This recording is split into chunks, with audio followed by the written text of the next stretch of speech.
Welcome, everyone, to another episode of the Dynamic Thriving Podcast. I am your host, Marianne Pack, spiritual medium, best-selling author, publisher, and joy advocate, my favorite, guiding you into all things life transformational. And this is the Unmuted Voices series. We're talking about how we come into the world so purely and ready to share the life of who we are, the expression in life, and our little voices just get covered over with indoctrination and beliefs that are not true for who we really are. And so, in coming through the other side, the people that are on this podcast are telling the stories of how they found and unmuted their voice. And it's not always a physical voice necessarily. It could be however you express life. So I am so thrilled to have my guest, Lindsey Linton, is with me today. Welcome, Lindsey. Hi, I'm so happy to be here. I am so glad you are here because we're going to have a great show talking all about how you unmuted your voice. Yep. So we're going to jump right in. So when did you find that it wasn't safe or maybe just wasn't a good way to live by and muting your voice? How did you find yourself in that? How did you come about believing that you had to mute your voice and it wasn't really safe to be little Lindsey? So for me, I grew up in Frederick in a small town called Yellow Springs, or a small community. And I'm one of three sisters. I have a younger sister who's 4 years younger than me, but I also have a twin sister.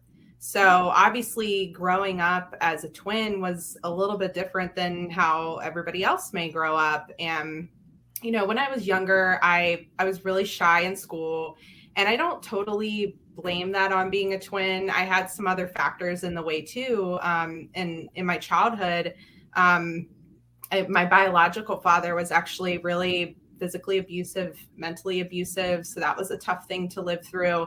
And obviously I would bring that with me to school. And, I was blessed to have a wonderful mom who was loving and, helped me through it. But it was really tough to go through. And on top of that, being a twin, growing up was just slightly different. As you can imagine, twins share everything. I remember growing up, on my grandmother's side and my mom's side, we would, go to her house for Christmas, and we had a fairly big family, and all the kids would be sitting in the middle. We'd be so excited to open our presents. And she would say, she would go youngest to oldest, oldest to youngest. And when she would say, let's do youngest to oldest, I would get so excited because I'm just a minute younger than my twin sister. So I'd be like, yes. And I would kind of give her this smirk, like, I get to see what we're getting first, because with twins, we would get the same present. It would be like the same sweaters, two different colors, or a different word, or we'd both get Barbie dolls.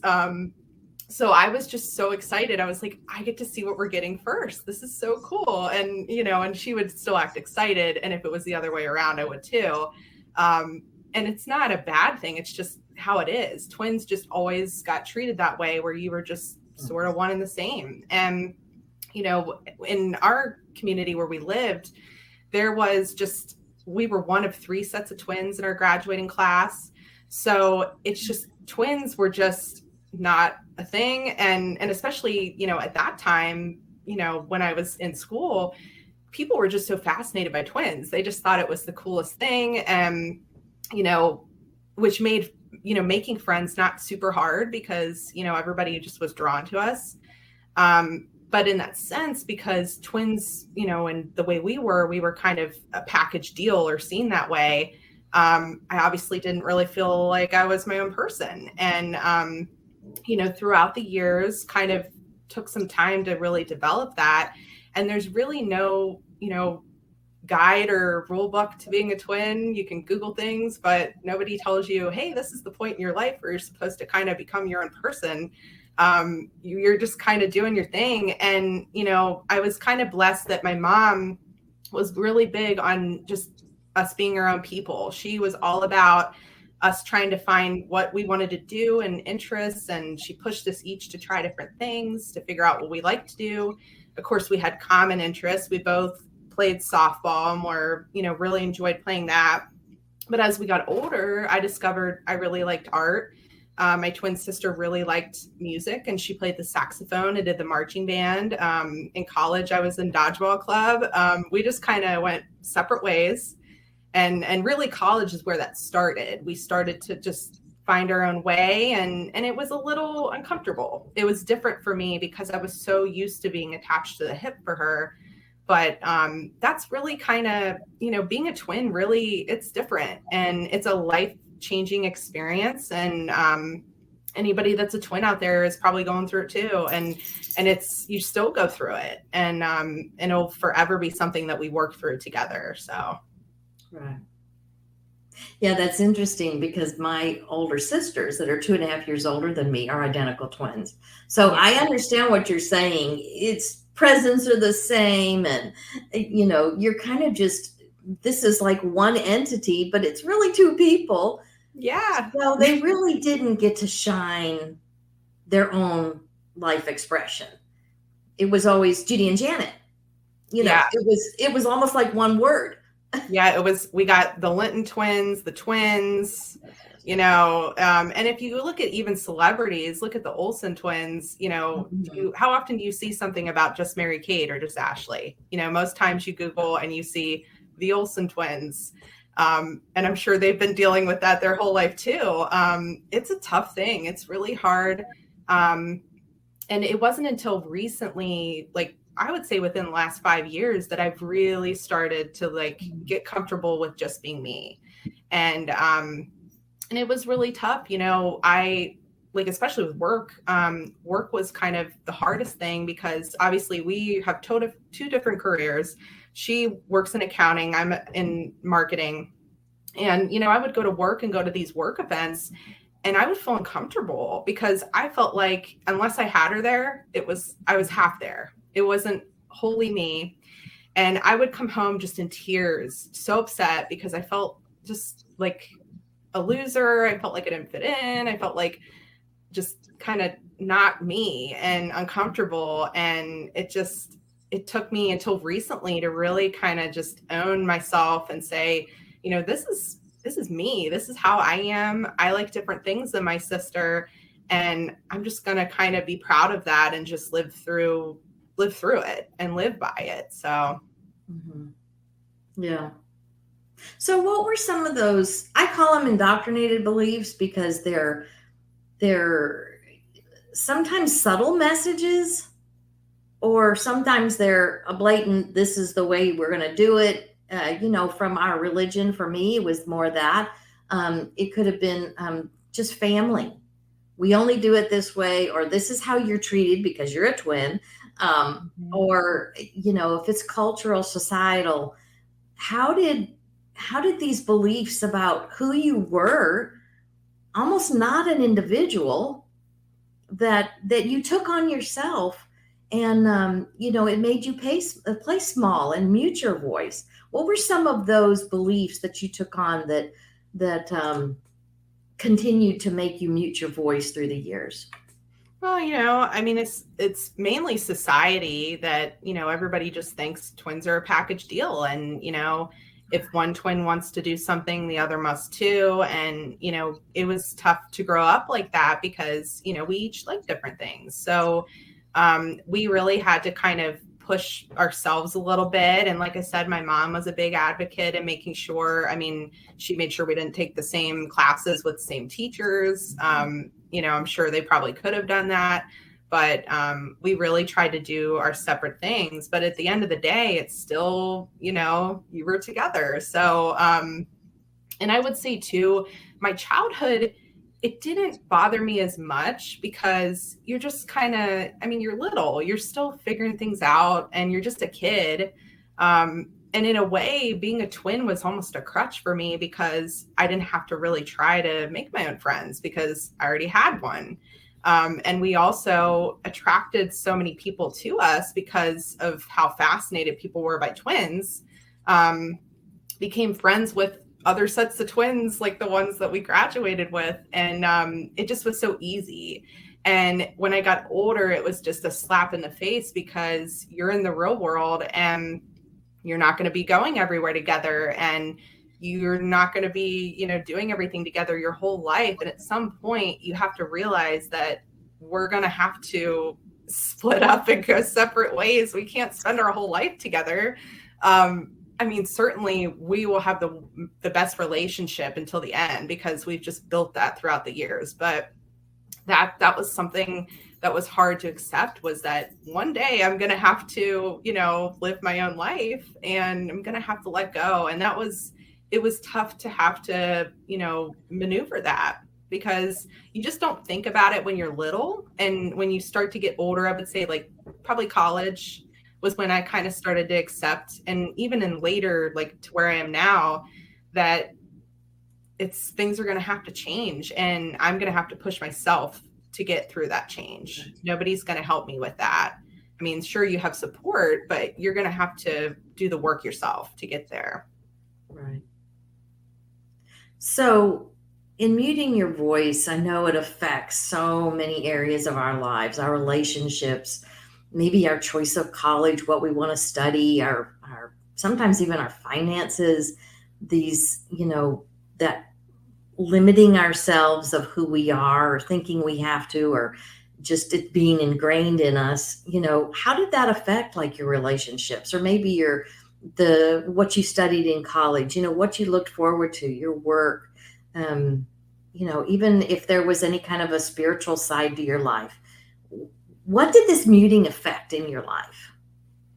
Yeah, because we did everything together, we decided to go to college together. But when we got there, in the beginning, that first year was tough. We were both like attached to the hip, and we just didn't want to let go of each other.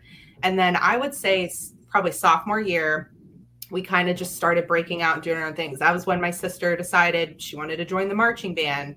And then I started getting involved in dodgeball, and, and at the time I was in the art and design school. So I was kind of like making my own friendships. We did have really, really funny situations where I remember one time we both took the same gen ed class, but at different times. She took it first, and she said, "Hey, this class, it's super fun and easy. You should take it." So I took this class. And when she took the class, she ended up meeting a friend in there, and they became really tight. Well, then I took the class, and I also met a friend. Later found out that this friend and that friend were also friends. I was like, we just can't stop twinning. We just keep doing this. That was kind of, we just tried to do our own things. But then at the end of the day, we would come together. Relationships are tough. Friendships, we just shared a lot of friends. And recently, we've kind of just have our own friends now. And that was a pretty hard change to adjust to.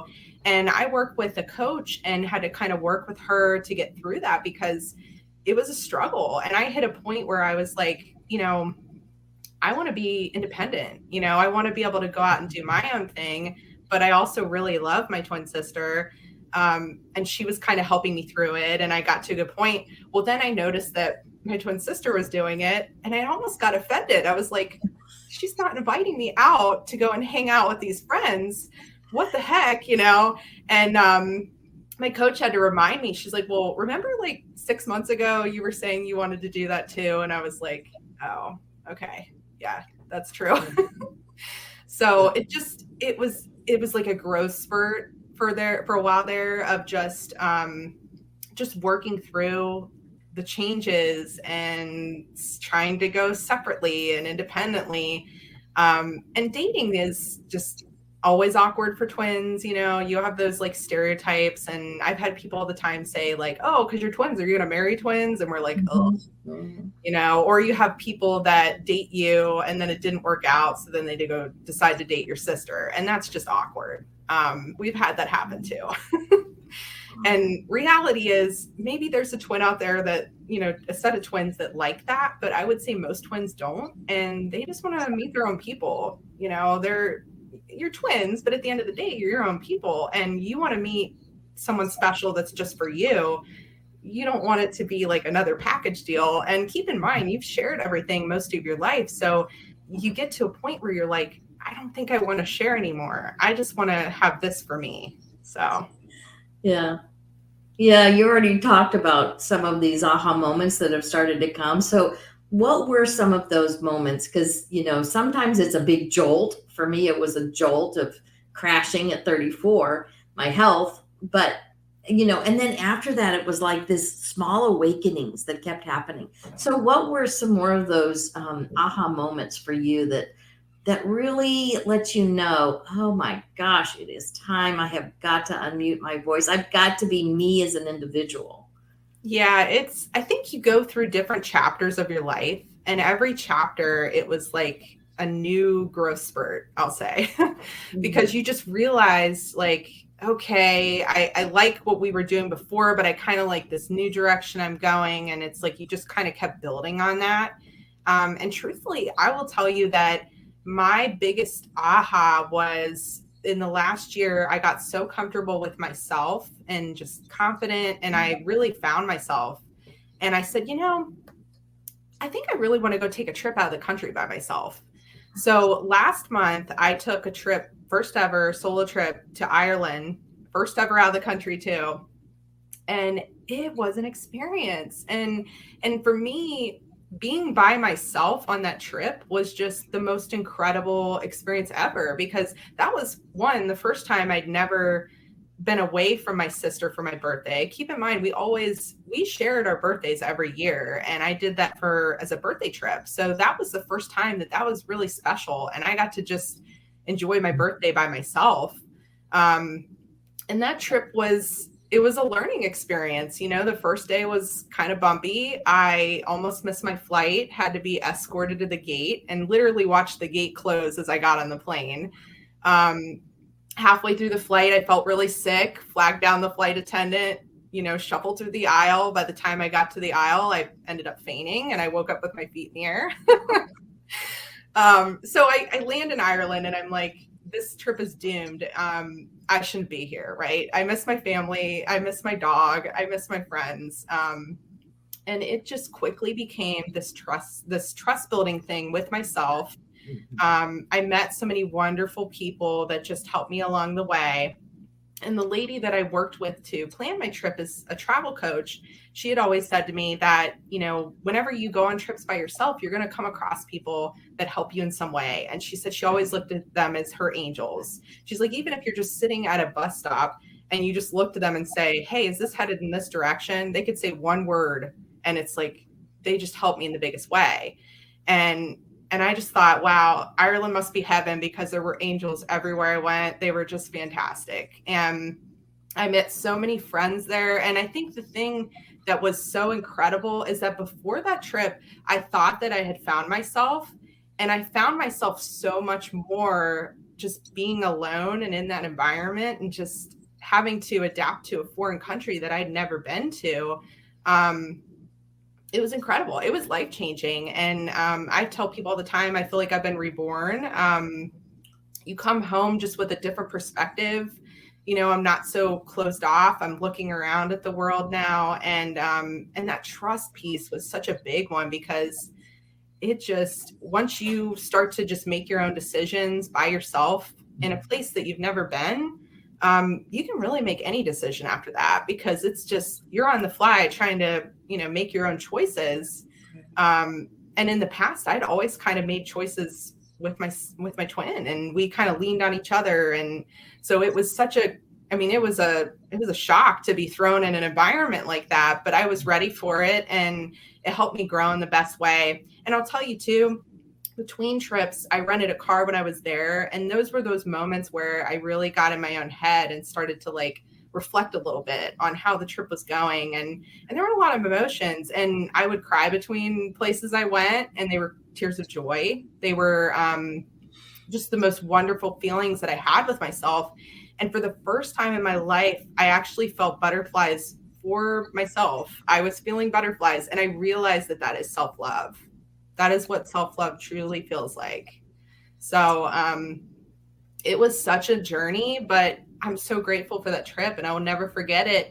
And I think that trip really set me into gear for just the future and kind of getting ready for, being my own person and finding myself even more. And I'm sure my whole life I'll be figuring more out about myself. I mean, you're not going to find everything about yourself in one place, and things aren't going to be perfect forever, but you grow and you evolve and you just figure it out. And every opportunity that comes your way, you're just becoming stronger and stronger and just a different person. And it's just at this point, I feel like I'm kind of ready for that next step and just taking off, and really embracing me and embracing my unique self too. Yes, absolutely. Yeah, it's when you can peel away those layers, the real you comes out. And I always like to say that our mess is our message.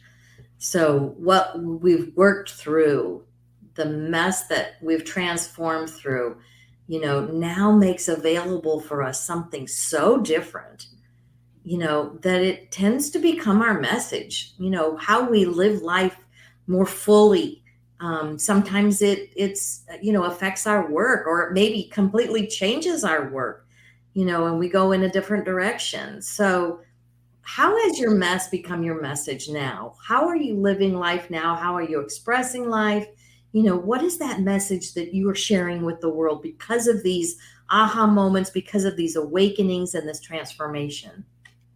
Well, I think that the trip definitely helped me a lot with that. And there were things that I learned, like for instance, I'm a planner. Anybody that looks at my Outlook, it's color coded. I won't have a meeting if it's not on my calendar. It's how I get things done. So of course, when I went on my trip, I was like, all right, let's plan this stuff out. This is what I'm doing on this day and that day. And by the end of that trip, I realized that I was the most relaxed and most happy when I had a day where I was just going off and exploring. So of course, when I came back, it changed things for me, because now I'm like, I don't want to have to feel regimented and have things structured in that way. And sure, you have deadlines, but I want to be relaxed and I like that feeling of just taking my time and not having to worry and just sticking with a schedule. So that changed me a lot. And I'll say too that since my trip, I'm more open-minded, and because of it, it gives off a different energy. And I've noticed like work events and just, through meeting people all over the place, it's like you're more approachable than you ever were, or at least I feel that way. I feel like, people are able to come up to me and talk to me more than before, or maybe I just didn't pay attention to it before. But I feel like there's a different energy that I bring, and it's really special. But as we continue to grow, both of us, and go separate ways, I think it's going to kind of change for both of us. And for her, I've tried to convince her to take her own trip too. And I don't know that she will, but I think she's on her own path to growth, and we're both doing our own work to kind of get there. But yeah, I mean, I would say like the energy is different. I just feel like I approach things differently, and I look at the world in a different way. Right. Yeah, as you're coming in and allowing yourself to be to utilize that freedom, and to let that be your guide. That spontaneity, rather than this regimented schedule, at 10 o'clock, at 11 o'clock, at 12, having that regimented schedule, just allowing for inspiration. I can see that, allowing for that spontaneity of, oh, that looks interesting. Let's go over there, kind of thing. So I can definitely see that. Yeah. And especially, I mean, being someone that, studied art, enjoys doing art, artists tend to do better when they're, got a little bit more time to think and be creative. And I found that, those moments where I have that time to kind of, I don't have 100 things going on or things scheduled, those are the times where my brain really starts to churn out some really good ideas. So. Mm-hmm. So is that like you're talking about with your art, do you feel like that creativity or that inspiration comes through as you're doing artwork? which then filters into the rest of how you're expressing life? Sometimes, and sometimes even just seeing different things, it gives you ideas. But I don't know. I'm just one of those people where if I've got like too much intense things happening, my brain just can't flow. I can't think, and it's the worst feeling. And you almost get into like a designer's block because you're like, I don't know how to think of anything at the moment because I've got all these other things I'm thinking about. So those are the moments where I'm the most creative and in general. But really, I mean, sometimes I see things, sometimes I'm just coming up with it on the fly. But I do feel like I've definitely grown and become a lot more creative just throughout the years, just from kind of evolving. So Yeah. It's so beautiful. I love that.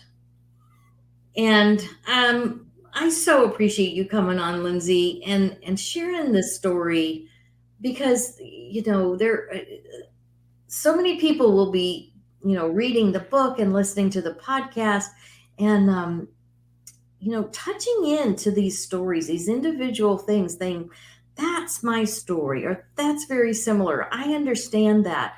Because, even as me listening to your story about being a twin and all that you go through, and for me, having identical twin sisters that were older than me, and I was just always this little outcast kind of person, because you don't break in between twins. And, you know, um, it's just a different life, even when you're a sister of a set of twins.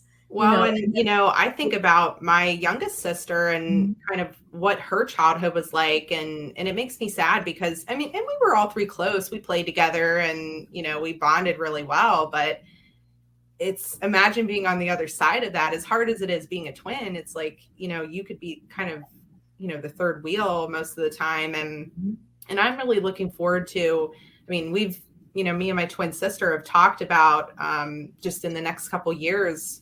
Kind of going separate ways. So, and she's starting to look into maybe finding her own place to live. And because she's realized she likes the city. I like being out in the country, and it's part of us growing as we're figuring out, we've learned to compromise with each other, and maybe we just want to do our own thing.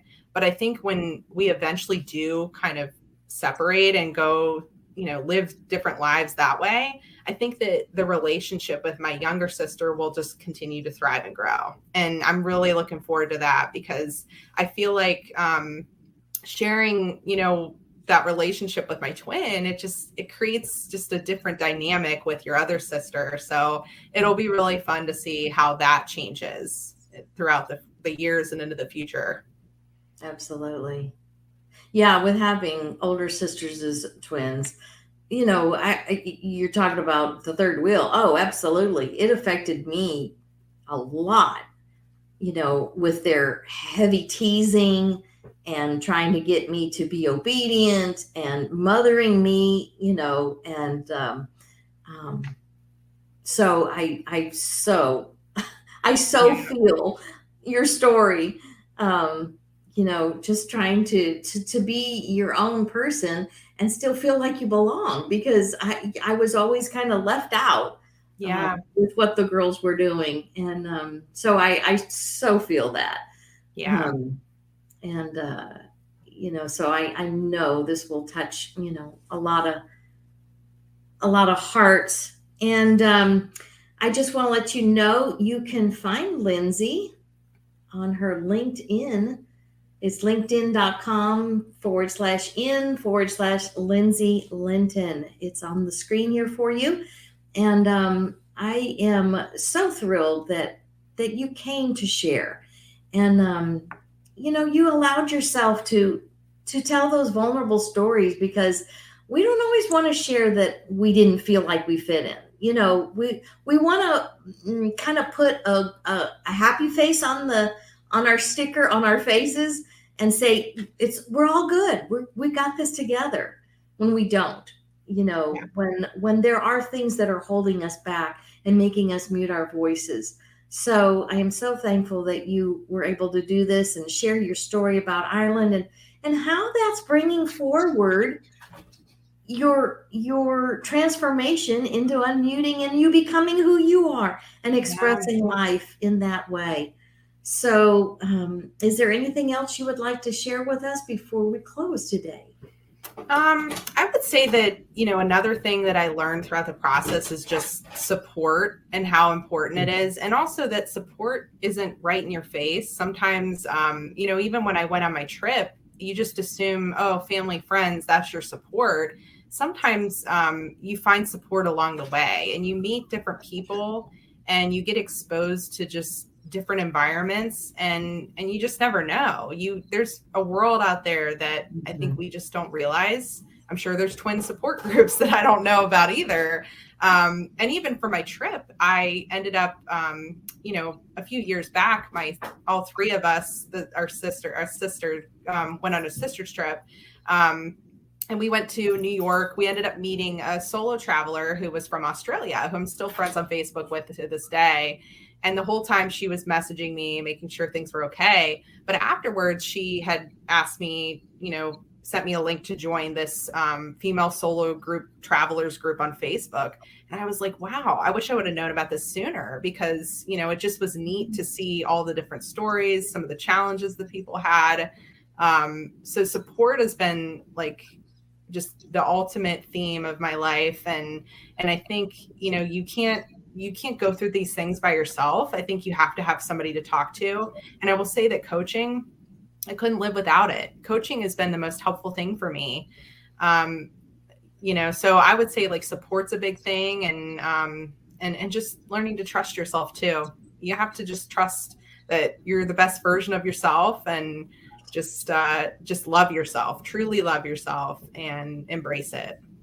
Absolutely. Yes. Yes. And I know if you've watched my show very often or listened to the podcast, I am a huge proponent of coaching. And so Lindsey's coach is Lori Raggio, who also has been on this show multiple times. And she also has a chapter in the book that's upcoming. And this is going to, of course, all of the podcasts is going to culminate into a book anthology, a collective stories book. So each of these podcasts, the authors will have chapters in this book. So you'll get to have all of these stories in one place and read their inspiration. And I'm so excited to have this coming out in January of 2023.